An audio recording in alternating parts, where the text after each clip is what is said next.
영원한 생명을 주신 오직 예수 그리스도 구주 예수님을 의지합니다. 아멘. 구주 예수 의지함 힘이 기쁜 일세 영생 허락받았음 의심하지 없도다. 예수 믿는 것은 받은 증거 많도다. 예수 귀한 예수 믿음 복 주소서. 구주 예수 의지함 힘이 기쁜 일세 주를 믿는 나의 마음 그의 피에 적시네.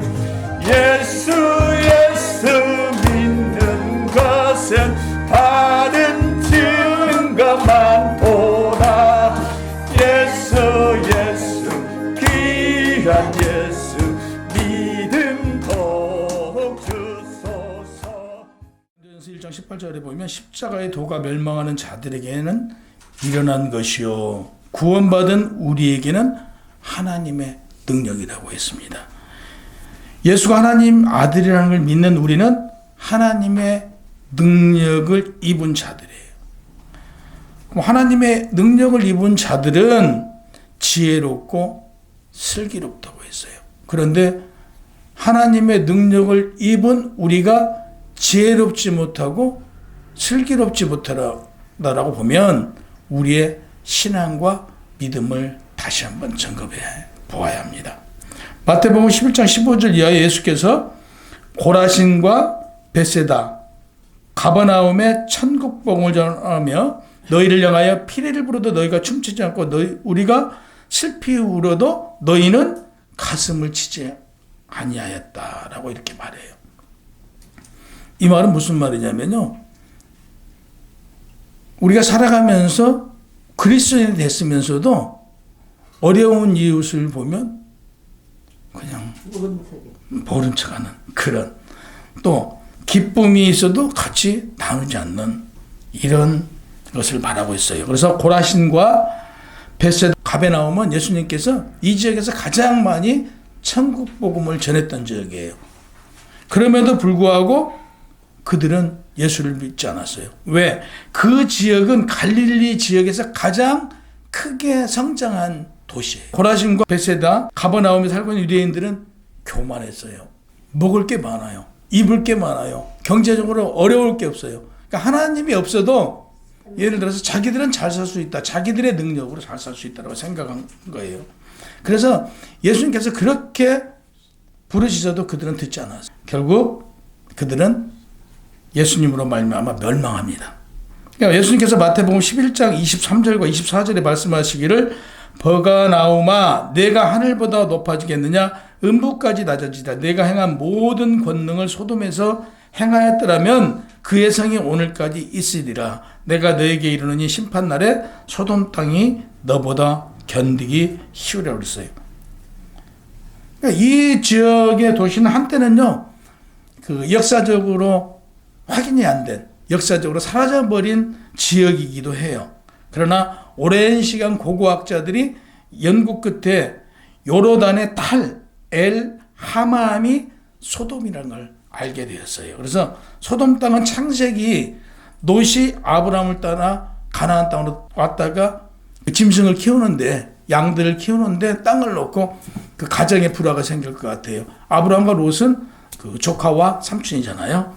그래서 이런 싸움이 생길 것 같으니까 롯이 그 자기 양을 데리고 갔던 지역이 바로 지금 오늘 말하고 있는 소돔 지역이에요. 창세기 14장에 보면, 14장에 보면 소돔이 수멜에게 함락되어 롯을 포함하여 백성들이 포로로 끌려가던 중 아브라함이 이 소식을 듣고요, 동맹한 형제들하고 같이 318명 그 용감한 용사들이 담까지 쫓아가가지고 기습해서 수메르와 연합해서 당시에 그 소돔을 빼앗았던 그들을 물리쳐요. 롯을 비롯해서 끌려가고 있는 그들을 구해와요. 이런 일이 있었던 꼴짝이죠. 그래서 소돔의 왕이 응접했다라고 그래요. 그래서 이때 당시 우리 성경에 나오는 뭐 멜기세덱이라고 있어요. 성경에서 뭐 이 가장 높으신 제사장으로 성경에서 말하고 있는데 이분이 나와서 떡과 포도주를 가지고 아브라함을 축복해 준 그 지역이기도 해요. 그러니까 이렇게 중요하게 쓰여져 있는 이 소돔을 지금 얘기하고 있는데요.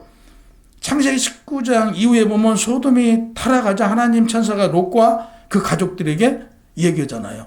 이곳을 빨리 떠나라. 그러면서 떠나는데 어떻게 하라고요? 뒤도 돌아보지 말래요. 뒤도 돌아보지 말고 떠나라고 합니다. 롯의 사이들은 떠나지 않잖아요. 거기서 남잖아요. 그러니까 롯과 그 부인과 딸들이 이제 가는데 그 부인이 되돌아보죠. 되돌아보지 말라고 했는데 그게 이제 소금 기둥이 되잖아요. 오늘날 그 소금 기둥이 그 현재도 소돔 지역에 남아 있어요. 그래서 사해 지역이라고 말하죠. 그러니까 이때 당시에 그 이제 롯 가족을 살려놓고 소돔을 멸망한다고 그랬잖아요. 그러니까 아브라함이 하나님께 간구해요. 하나님 제발 이 소돔을 멸망하지 말고 좀 보존해달라고 그러니까 그럼 의인 50명만 찾아갖고 와라. 그러면 내가 이 소돔을 멸망하지 않겠다라고 그래요. 아브라함이 의인 50명을 찾아보려니까 없어요. 그러니까 다시 45명만 찾아갖고 오겠습니다. 45명을 못 찾아요. 40명만 찾아오겠습니다. 40명도 못 찾아요. 30명만 찾아오겠습니다. 30명도 못 찾아요. 20명만 찾아오겠다고 또 못 찾아요. 의인 10명만 찾아오겠다고 하는데 의인 10명을 찾지 못해요. 소돔 지역에서 결국에 이 지역은 하나님에 의해서 멸망해요. 이와 같이 지금 예수님이 비유적으로 말하잖아요. 지금 너희한테 말한 만큼 내가 소돔 땅에서 이렇게 했다라면 그 소돔 땅은 멸망당하지 않았을 것이라고. 니네가 얼마나 완악하고 교만한지를 예수님께서 말씀하고 계신 거예요. 지금 이 지역에다 대고. 그러니까 이 땅의 모든 죄를 사하려고 오신 예수님. 오직 하면 다 지금 살려주려고 왔잖아요. 구원해 주려고 왔던 예수님이 알고도 행하지 않고 알고도 그걸 귀담아 듣지 않는 게 죄라는 거죠. 이 죄예요. 다른 죄를 진 게 아니고 예수님께서 얼마나 많은 이적과 기적을 행하셨냐면요. 많은 일들을 제일 많이 했어요. 이 지역에서, 갈릴리 지역에서. 그럼에도 불구하고 그들은 귀를 막아버립니다. 그러니까 보지도 않고 듣지도 않았어요. 예수 그리스도가 메시아라는 걸 유대인들은 인정하지 않으려고 했어요. 그러니까 오늘 본문에서 이 땅의 모든 죄를 사하려고 오신 예수님께서는 하락한 고라신과 벳세다 가베나움에 저주를 내려 불과 유황의 비로 이 도시를 멸망시키더라고요. 마가복음 8장 22절에 보면 벳세다에서 맹인한 사람을 손을 붙잡아 마을 밖으로 데리고 나가냐 그래서 침을 눈에다가 뱉어서 안수하니까 눈을 뜨잖아요.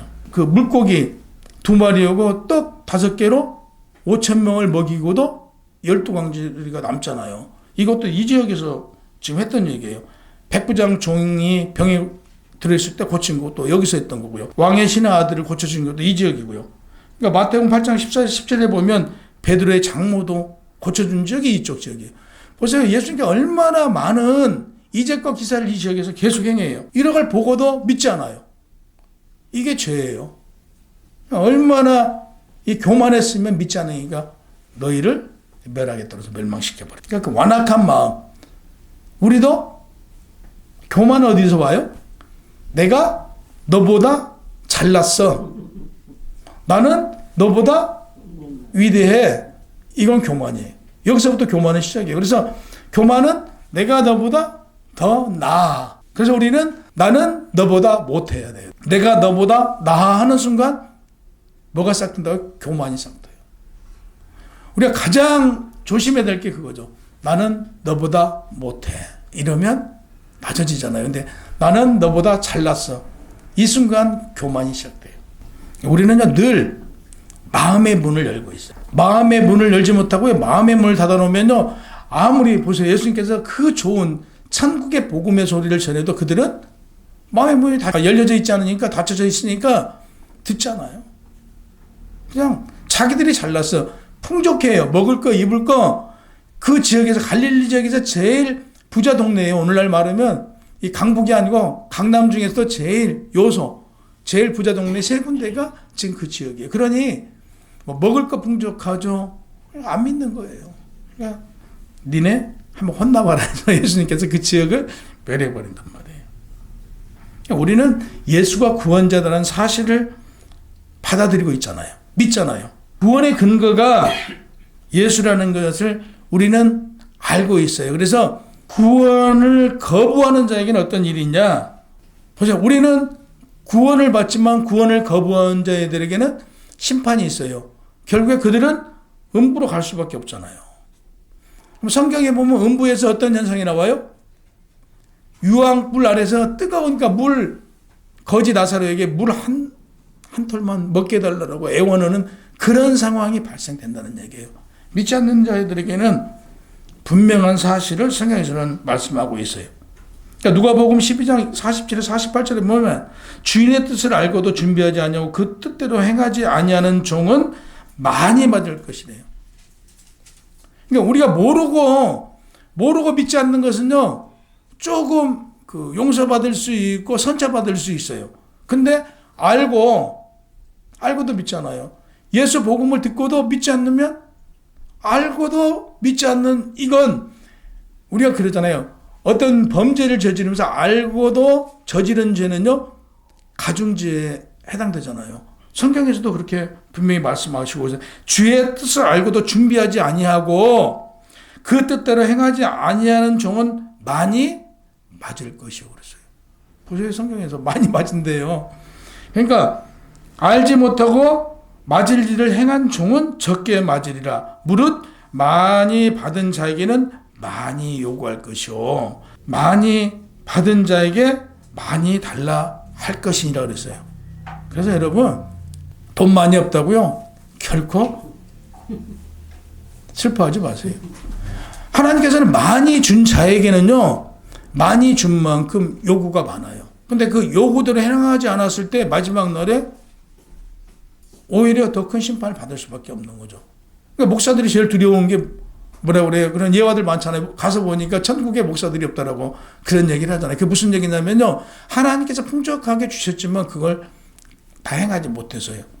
오히려 직분자들이 굉장히 조심해야 될 부분이 이 말씀이에요. 많이, 그러니까 물질의 축복을 많이 줬어요. 그러면 준 만큼 하나님께서 요구하시고 찾으신단 말이에요. 심판도 거기에 해당하는 심판을 마지막 날에 받게 되는 거죠. 그러니까 많이 달라고 한 거 정말 생각 많이 해보고 많이 주세요 해야 된다는 거예요. 많이 받은 만큼 거기에 대한 심판은 걸맞는 심판을 받을 수밖에 없다는 얘기죠. 마지막 날에. 그래서 꼭 필요한 것만 달라고 하세요. 괜히 많이 받아가지고 나중에 혼나는 것보다 꼭 필요한 만큼만 받고 하나님한테 갔을 때 이게 내가 가진 걸로 열심히 하나님 일 잘했습니다라고 가서 하는 게 최고예요. 괜히 많이 받아가지고 그거 아까워가지고 부자 청년 나오잖아요. 부자 청년이 예수님께서 제자로 삼으셨어요. 나를 따르라고 그랬는데 부자 청년이 결국에 따르지 못하잖아요. 왜? 물질이 아까워가지고 예수님의 제자가 못된 거예요. 부자 청년이. 예를 들어서 그 부자 청년이 그 물질을 나눠주고 예수님을 따랐다라고 하면 오늘날 어떤 상황이에요? 우리 입을 통해서 예수님의 제자로 늘 입술에 거론되고 있겠죠. 그러나 당시에 그 재물이 아까워서 예수님께서 나를 따르라 했는데 결국에 눈치 보고 생각해 보겠다라고 하더니 결국에 따르지 못하잖아요. 보세요. 그럼 우리 인생에 가장 유혹을 주고 우리를 가장 힘들게 하고 우리를 가장 악의 길로 인도하는 게 뭐냐? 이거잖아요. 적던 크던 결국에 돈이잖아요. 물질이 우리를 시험하고 우리를 시험에 빠지게 하고 하나님 뜻대로 살지 못하게 하는 게 부자 청년의 경우를 보면 알 수 있잖아요. 예수님께서 오라고 해도 안 가잖아요. 우리에게 고라신과 이 지역 사람들처럼 물질의 풍요로움을 느끼면 우리가 바로 죄에 빠져요. 그래서 물질 너무 좋아할 거 없어요. 물질하고 믿음하고 하나님을 놓고 보면 우리는 믿음과 하나님을 택해야지 이 물질 택해가지고 뭐예요? 뭐 하나님 해야 될 일이 별로 안 남아있는데 물질이 뭔 필요가 있어요? 그렇잖아요. 하나님 뵙고 영원한 화평을 누리고 영생을 누려야 되는 것이지 물질 좀 챙기겠다라고 따라가다가 음부에 가고 지옥에 가는 거 무슨 필요가 있어요? 그 인생 뭐 가치 없잖아요. 거기 가서 그냥 잠시 고통받고 말면 좋은데 우리는 영원한 생명을 받는데 음부에 가고 지옥에 가면 어떤 상황이에요? 유황 속에서 물 속에서 있는다는 얘기예요. 뭐 죽어봐야 한다라고 하겠지만 죽어보시면 알겠죠 뭐. 그럴 바에 지금이라도 두 갈래 길에서 우리의 선택은 간단하게 영생을 추구해야 되는 거죠. 그럼 영생의 길을 가야 되는 거예요. 내가 받은 은혜가 적다? 불평할 거 없어요. 그냥 나에게 주어진 은혜만큼 나에게 주신 그 물질만큼 감사하면 돼요. 내 위치에서 감사하면 돼요. 적게 받았으면 그걸로 감사하면 나중에 하나님 앞에 가서 내가 지금 현재 내 위치에서 내가 하나님 뜻대로 살았으면 인정받고 영생은 높지도 않고 낮지도 않고요. 다 수평이라고 그랬잖아요. 그러니까 거기 가서 하나님께 인정받으면 되는 거예요. 여기서 조금 사는 거 지금까지 살아보시니까 있어도 사라지는 거고 없어도 사라지는 거고요. 힘들어도 살고요. 죽을 지경에도 살아요. 다 사는 거 사는 거잖아요. 근데 어디에 집착하고 물질에 집착하고 죽었다 살아난 사람들이 있잖아요. 그 신문에도 많이 나오고 방송에 나오고 이 사람들의 그 삶을 보면요. 이분들은 제2의 인생을 산다고 해서요. 이젠 세상에 헌신하고 이웃을 돕는 일을 하겠다라는 그런 기사들을 우리 많이 보잖아요. 우리는 예수 그리스도와 말미암아 죽었잖아요. 그리고 새 생명을 예수 그리스도의 부활과 더불어 우리도 새 생명을 받았잖아요. 그럼 새 생명을 받았어. 새로 태어났단 말이에요. 그러면 제2의 인생을 살아가는데 세상 사람들도 세상에 봉사하고 어려운 사람들 위해서 살아간다라고 그분들을 보면 막 봉사하고 다니잖아요. 세상 사람들도. 하물며 우리는요. 우리도 지금 다시 태어났잖아요. 제2의 인생을 살고 있잖아요. 이미 성경에 너희가 영생에 갈 수 있는 길은 이 길이다라고 성경에 다 기록되어 있어요. 이미 여러분들께 뭐 했냐면요. 너희가 가야 될 길, 이 길 가면 영생 간다라고 가르쳐 줬어요. 알고도 행하지 않는 자는 더 많이 맞아요. 하나님 앞에 가서 더 많이 맞는다니까요. 예를 들어서 몰랐던 사람들은 덜 맞아요. 가서 아 네가 몰라서 그랬어 하고 그건 면책권도 있을 수 있어요.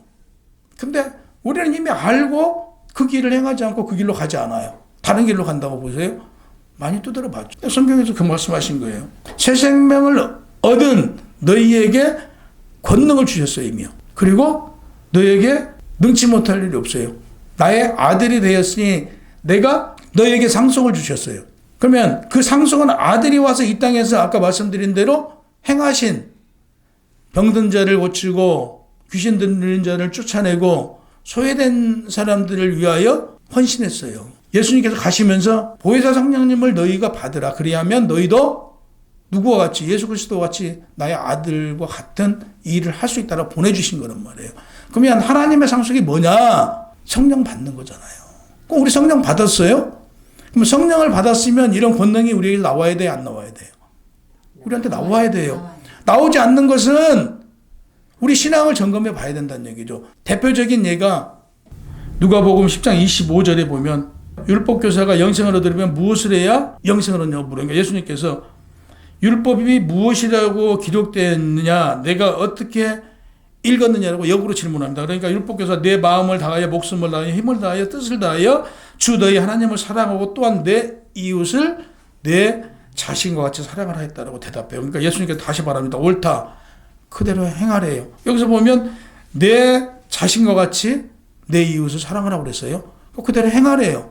율법 교사가 그러면 내 이웃이 누구냐고 물어요. 그러니까 예수님께서 말씀합니다. 내 이웃에 대해서는 어떤 사람이 예루살렘에서 세상으로 내려와요. 여리고로 내려와요. 내려오다가 강도를 만나고 죽을 만큼 두드려 맞아요. 근데 이것을 보고 한 제사장이 지나가요. 그런가 하면 한 레위인도 그것을 보고 지나가요. 이때 누가요? 이것을 보고 개 취급했던 사마리아인이 그를 돌봐요. 자기가 가지고 있던 포도주로 상처를 씻어주고 그를 그 자기의 짐승 태워서 주먹에다 데려다 주잖아요. 그리고 그를 보살펴요. 이 사마리아는 길을 떠나야 돼요. 가면서 2데나리온을 주고 주인한테 돌봐줘라. 돌봐주는데 부족한 게 있으면 내가 오는 길에 갚아주겠다라고 행해요. 이 중에 이웃이 누구예요? 사마리아인이잖아요. 내 이웃이 사마리아인이다 이거예요. 그러면 너는 어떻게 행해야 되냐? 두말할 것 없이 너는 사마리아인처럼 행한 자가 내 이웃이 되는 거 그들에게 내가 이웃이 되는 거 아니냐 이거죠. 이대로 행하래요. 그럼 우리는 성령을 받았어요? 받았다고 분명히 대답하셨죠. 성령 받았으면 뭐 해야 돼요? 사마리아인처럼 행해야 영생 얻는 거예요. 우리가 구원받았다고 가만히 있는데 영생을 얻어요? 영생을 어떻게 하면 얻느냐라고 물어봤더니 이렇게 행하래요. 사마리아인이 행한 것처럼 행할 때 네가 영생 얻을 수 있다고 성경에 분명히 써 있잖아요. 이렇게요.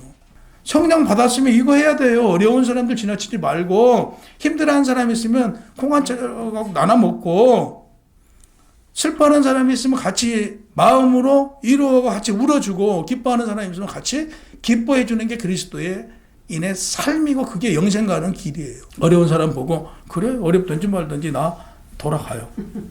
그래 피해가요. 이건 그리스도인이 아니에요. 그에게는요 구원에 있을 망정 영생은 보장받지 못해요. 그러니까 우리가 문제가 뭐냐면 교인이에요. 아, 나 구원 받았으니까 아니래요. 나 구원 받았는데 뭐 이거 잘 생각해 봐야 돼요. 과연 구원과 영생이 직결되는가? 성경이 그렇게 말하잖아요. 구원받은 자들이 오늘 본문처럼 선행을 해야 돼요. 행동으로 예수님을 닮아가야 돼요. 예수님을 닮아가지 않으면서 예수님을 믿는데요. 어불성설이죠 뭐. 그러면 우리의 삶의 중심은 어디에 있느냐? 우리가 말하잖아요. 내 안에 누가 계신다고? 성령님이 계세요. 그러면 나의 중심은 누구냐? 하나님이잖아요. 그럼 예수님이 나의 마음의 중심에 있단 말이에요. 그분이 나의 중심에 있으면 내 삶이에요. 그분 뜻에 따라 살아가야 되는 거예요. 그분 뜻에 따라서 사는 게 그분이 나의 중심에 있는 거잖아요. 우리는 이제는 예수님이 내 안에 중심에 자리 잡고 있기 때문에 나는 그분의 영이신 성령이 나에게 감화 감동을 주신 대로 나는 따라가야 되는, 내 멋대로 사는 게 아니죠. 우리 한번 생각을 해보자고요. 과연 그렇게 살고 있는 거 아니잖아요. 하나님을 믿고 예수님 내 중심에 있다 그러면서요, 사실은 내 멋대로 살아요. 예수님께서 이렇게 살라고 한 것은 그냥 저버려요. 그냥 내 뜻대로 내 생각대로 살아간다는 사실. 그러니까 하나님의 능력을 받은 방법은 예수님께서 우리에게 계시해 준 내용, 그걸 어떻게 받아들이느냐, 내가 복음을 어떻게 받아들이냐에 따라서 그 복음이 하나님의 능력이 되기도 하고요, 미련한 것이 되기도 한다. 하나님의 능력, 예수 그리스도의 삶이 나의 삶이다. 내가 예수 그리스도처럼 나는 능력이 있는 사람이다라고, 나는 권능을 받은 사람이니까 성령의 인도하신 대로 내가 살아간다면 나는 권능자예요. 그렇게 행해져요. 그리고 그 삶이 권능자다운 삶이 나와요. 근데 내가 그렇지 않는다고 보면 미련한 자인 거죠. 그래서 성경은 그렇게 말해요. 하나님의 권능과 능력과 그 능력을 어떻게 받아들이냐에 따라 다르다는 얘기예요. 내가 그 능력을 내가 받았다고 생각하면 나는 그 능력을 받은 거예요, 이미.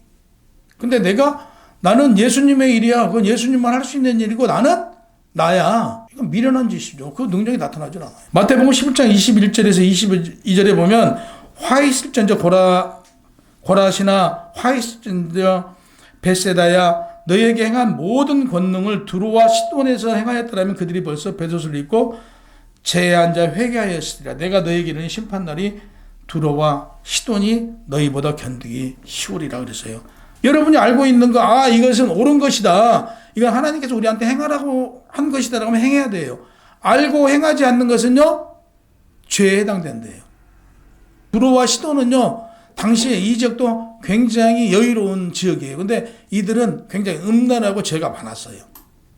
이들은요. 그러니까 이들은 당연히 음란하고 죄가 많았기 때문에 심판받는 게 당연하다는 얘기예요. 이들은. 고라신을 보니까 죄가 없어요. 음란하지도 않고 죄가 별로 없어요. 그럼에도 예수님께서 심판의 대상이 되어갖고 있어요. 그래서 왜 예수님께 저들은 죄도 없는데 심판의 대상이 됐을까라고 봤더니 완악한 마음이 심판의 대상이 되었다. 그러니까 우리요, 예수 믿는다고 믿으면서 우리 마음이 완악하면 심판의 대상이 되는 거예요. 그러니까 우리는 늘 어떤 마음이요? 깨어서 유연한 마음이어야 돼요. 그래서 그걸 예수님처럼 사랑이 넘치고 어려운 사람들 보면 그냥 지나치지 마시고요, 가다가 내가 어려워도 이거 밥 한 그릇 사줄 수 있는 그런 믿음 소유자가 되라는 얘기예요. 그러니까 예수님의 천국 복음을 듣고도 옳은 일을 행치 않으면 심판의 대상이다. 무섭죠. 그러니까 우리가 알고 행하지 않으면 심판의 대상이 돼요. 이제 알았으면 행해야 돼요. 처음에 성도 때, 집사 때, 또 더 나아가서 권사가 되고 장로가 되면요, 뭐가 더 커져요? 죄가 더 커지는 거예요. 그만큼 열심히 하지 않으면 안 돼요. 방금 그러잖아요. 안 만큼 행하지 않으면요, 그건 죄에 해당된대요. 드로아 시도는 팔레스타인 지역에 그 지중해 해안에 있었어요. 그러니까 어디를 보든 간에 이런 바닷가들이 돈이 많아요. 이쪽에 무역하고 항해로 잘 알려진 도시들이에요. 두로와 그 시도는요. 그러니까 이 지역엔 돈이 넉넉했어요. 그러니까 바닷가들이 세요. 어디든지. 그러니까 이쪽에는 음란하고 굉장히 이런 게 심했어요. 그러다 보니까 이들은 죄가 있었는데 심판을 받게 된 이유가 교만하면 심판받게 되는 거예요. 내가 너보다 더 잘났어. 내가 너보다 똑똑해. 이러는 순간 이건 교만이래요. 미국의 대통령 중에 지미 카터. 그는요, 대통령이 되기 전에 그 주일학교 교사였어요. 근데 그가 대통령이 되고도 주일학교 교사를 놓지 않고 계속했어요. 임기 동안에. 그러니까 하나님 앞에 나오는 것은 세상의 어떤 지위를 가지고 나온 게 아니라는 얘기죠. 세상 것은 교회에 나오면서는 세상 것은 다 떨치고 그냥 하나님 앞에 그냥 나의 모습을 가지고 나오는 거예요, 교회는요. 근데 내가 세상에서 이 정도야. 이러는 순간 교만이에요. 이게 바로 그거잖아요. 내가 너보다 잘났는데 내가 어떻게? 교만이잖아요. 그러니까 교만한 자는 하나님께서는요 들어쓰지도 않아요. 하나님께서는요 정말 낮은 자, 겸손한 자를 들어쓰시죠. 교만한 자는 들어쓰지 않아요. 그러니까 어떤 핑계도 지미 카터를 보면서 우리는 교회에는 어떻게 나오는 것인가를 다시 한번 생각해 봐야 돼요. 이런 거죠.